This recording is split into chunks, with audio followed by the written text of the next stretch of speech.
Titus, last year was your first year with the Bobcats. We saw you kind of work your way up into the rotation towards like the middle and end of the year. Now you were put on scholarship in the off season. Does it feel like you're finally have arrived here and this is you're in a good place with the Bobcats? Yes, sir. It can kind of seem like that. I've always felt like felt like I was in my position here. Even the staff with last year and this new staff, it's everybody. This whole culture here, like at Texas State and with the new coaching staff, this culture, I mean, it's really made me feel like I'm at home. I've never felt like I'm like, even when I was not on scholarship, it made me feel like I was like really my place and I like jived with the team really well. So I never felt like I was really kind of away from it. I've always just felt like I've had my place here. I'm sure betting on yourself by taking a preferred walk-on is always a little difficult. What made you want to do that? What made you be like, I feel like even if I don't have this scholarship, I still belong and I want to go prove it? Yes, sir. I would say, as a preferred walk-on, it's definitely a hard step at first. You're a little hesitant, but you just have to be confident in yourself. Know like you're betting on yourself for a reason. That is why I went to JUCO out of high school. I had other offers. And I could have made those work, but I knew that I could have gotten something better, and I wanted to play in Texas and be at a bigger school here. And it actually ended up working out for me. It's been a heck of a ride, and I've loved every bit of the journey. Now here with the new coaching staff, how different is the tight end position from last year to the early days of this year? I know you're just 5 practices into spring, but how different is it? Yes, sir. It is early. Tight end, there's only so much. We are pretty versatile here. The tight end position is versatile. You have to learn the pass schemes and also the run schemes as well. So we're learning both concepts. But I'd say our main difference, we just have new techniques, and that's pretty fun. They make it very enjoyable. We have a great coach. Coach Bryant is really fun in the tight end room with us. Pretty chillaxed guy, I'd say. He has a great time. He does a great job with us, coaching us up. He's down to the detail, but he's also very on pace and keeps us, down to the nitty-gritty stuff that we need to know. Titus, take us back to that moment when Coach Kinne, offers you that scholarship and everyone's celebrating and you're able to call your parents to tell them about that. What was that day like for you? I came in, it was just another day, just keeping my head down, focused, just trying to do my job, show out for the team, and, the team show out for each other. And practice ended. We were all getting ready. Coach said, "Hey, Titus, you're gonna break us out today." And all in my mind, I was just, of course, keeping my eye contact with Coach, maintaining it. And I was just like, "What am I gonna say?" It's my first time ever breaking out a college team. So that's kind of where my mind was. And then he started just rambling off.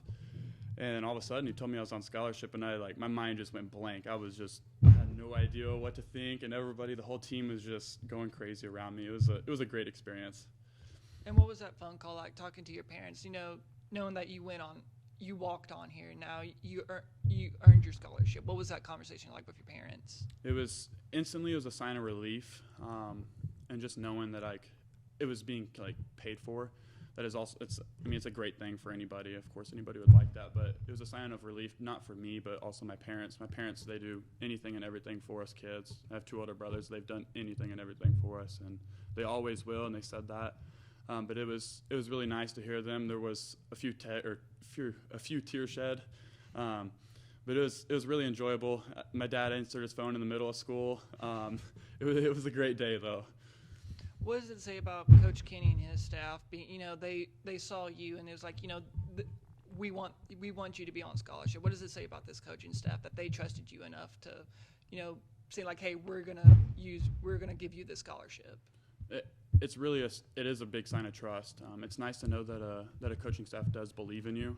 It kind of ignites that fuel in you. And even though I just was put on scholarship, I still have that fire in me. I want to get better every day. Nothing changes with that aspect. It just kind of alleviates some of the pressure that's on you. But it is nice to have a coaching staff and the players now they have a sign of trust with you and know hey, this guy he means something to us for real. That 3-back spot that they have you running, you're all over the place. You're doing a whole bunch of things.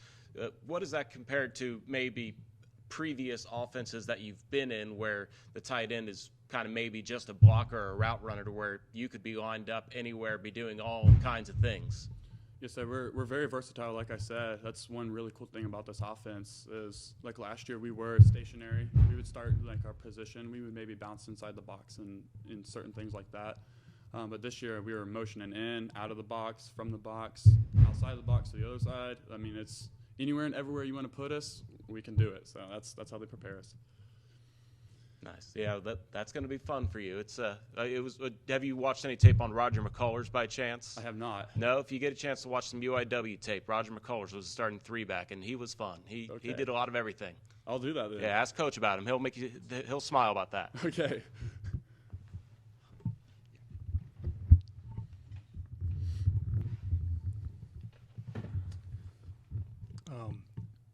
Malik Hornsby come from a D1 school. He's probably the biggest, I would say, arguably the recruit. So far, what we've seen from him so far, what's he brought to the offense?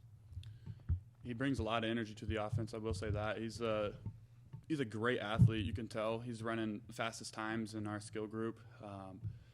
He has a great offensive mind, and he has playmaking ability to have a big play bust out. And he can make, if it's a bad play, he can make a great play out of it. I mean, he's a great player. He knows what he's looking for. The coaches know what they're looking for in him, so you just got to trust him in what he's going to do. And would you say Malik coming from a D1 school has elevated the competitive nature of the whole team around him, would you say? I would say yes. The intensity, we know that this is a style of quarterback that we need, and same with our other quarterbacks as well. We all know that they're going to fit that mold. But yes, Malik, he's a great athlete, and we know that coming from another D1 school as a transfer, he's going to bring the juice. What would you say is the main difference in this spring practice compared to the last staff to this staff? What's something that sticks out? Obviously, we know the offense is more fast-paced and some growing pains with that, I'm assuming. But what would you say really sticks out to you as a big difference? This is my first spring ball practice, but from our fall practices of this spring ball practice, I'd say the main difference is really like the coaches' connection with like the athletes. They're really like up, like I wouldn't say too personal with us, but they have like a very good connection with us, and also like our communication with athletes. They teach us every position can know, like we can go line up at any position and know what we're doing. So we're not limited to just one spot on the field. We can all interchange, and we're fine with that. So our communication this year is going to be a lot better.